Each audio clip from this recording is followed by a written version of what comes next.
Hi friends, எல்லாருக்கும் வணக்கம். இன்றைக்கி நம்ம குதிரைவாலியில் எப்படி பொங்கல் செய்யலான்னு பார்க்கலாம்.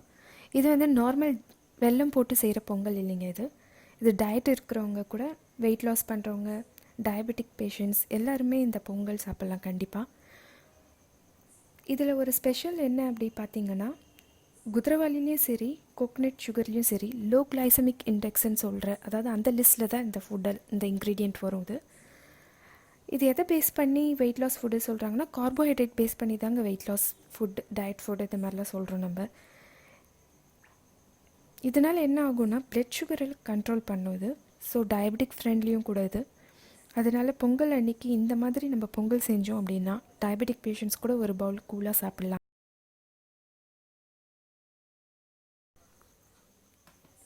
இந்த ரெசிபிக்கு நான் அன்பாலிஷ்டு குதிரைவாலி எடுத்திருக்கேன். கோகனட் சுகர் 150 கிராம்ஸ் மெஷர் பண்ணி எடுத்துருக்கேங்க. குதிரைவாலி கோகனட் சுகர் 100 கிராம்ஸ் எடுத்துருக்கேன். Moong dal 30 grams, cashew, cardamom, saffron and இந்த கீ வந்து நான் ஹோம்மேட் கீ. ஒரு பவுல் எடுத்துகிட்டு அதில் இந்த குதிரைவாலியும் இந்த பருப்பும் ஒன்றா கலந்து நல்லா ரின்ஸ் பண்ணிக்கலாம். நல்லா 2 to 3 டைம்ஸ் போல் நல்லா வாஷ் பண்ணி எடுத்துக்கோங்க. உங்களுக்கு வேணும்னா நீங்கள் டைம் இருந்தால் ஊற வைங்க. நான் இதை வந்து ஊரெல்லாம் வைக்கல, ஜஸ்ட் அப்படியே வாஷ் பண்ணிவிட்டு தண்ணி வடித்து மட்டும் வச்சுருக்கேன்.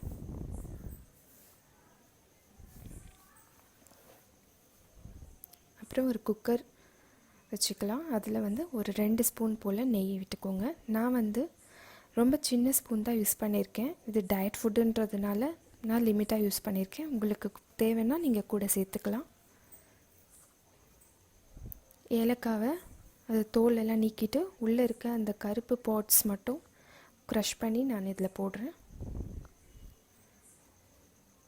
அப்புறம் நம்ம வாஷ் பண்ணி வச்சுருக்க இந்த மில்லட்ஸ் அண்ட் பருப்பை இதில் நம்ம சேர்த்துக்கலாம். இது நல்லா 4 to 5 மினிட்ஸ் வரைக்கும் நல்லா ரோஸ்ட் பண்ணிக்கலாம். இந்த தண்ணியெலாம் உறிஞ்சிட்டு நல்லா ட்ரையாக நல்லா உதிரியாக வரும். ரோஸ்ட் பண்ணிங்கன்னா நல்ல ஃப்ளேவரும் உங்களுக்கு கிடைக்கும். இந்த மாதிரி ரோஸ்ட் பண்ணுறதுனால எந்த கப்பில் நான் வந்து மில்லட்ஸ் அளந்தனோ அதே கப்பில் இந்த தண்ணியும் நான் சேர்க்குறேன். இது வந்து 1க்கு 3 பங்காக நான் சேர்க்குறேன். ஸோ நான் இதில் 3 cups ஆஃப் வாட்டர் ஆட் பண்ணுறேங்க.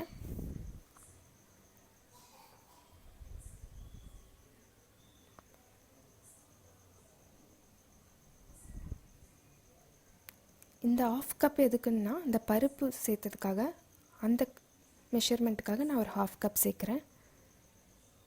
ஃப்ளேமை நல்லா மீடியமாக வச்சுட்டு அதுக்கப்புறம் குக்கர் லிட் க்ளோஸ் பண்ணுங்கள்.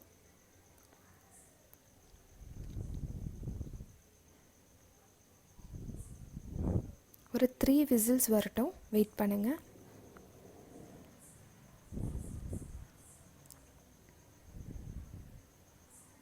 த்ரீ விசில்ஸ் வந்துருச்சுங்க. இப்போது இதில் பார்த்திங்கன்னா ஒரு 2 ஸ்பூன் அளவுக்கு நெய் திருப்பியும் நான் சேர்த்துக்கிறேன்.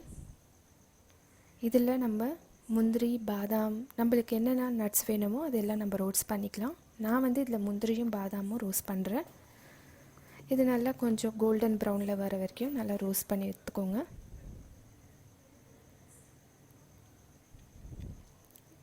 இப்போ குக்கர் ஓப்பன் பண்ணுறேன். நல்லா வெந்திருக்கு. கரெக்டான தண்ணி நம்ம வச்சோம் அப்படின்னா கரெக்டாக பாயில் ஆகுங்க. நம்ம செக் பண்ண வேண்டிய அவசியமே இல்லை. இந்த கோகனட் சுகரை டைரெக்டாக நான் அப்படியே ஆட் பண்ணுறேன். இது வந்து ஸ்டவ் இப்போ ஆஃபில் தான் இருக்குது. நம்மளுக்கு தேவைன்னா இந்த குங்குமப்பூவை சேர்த்துக்கலாம்.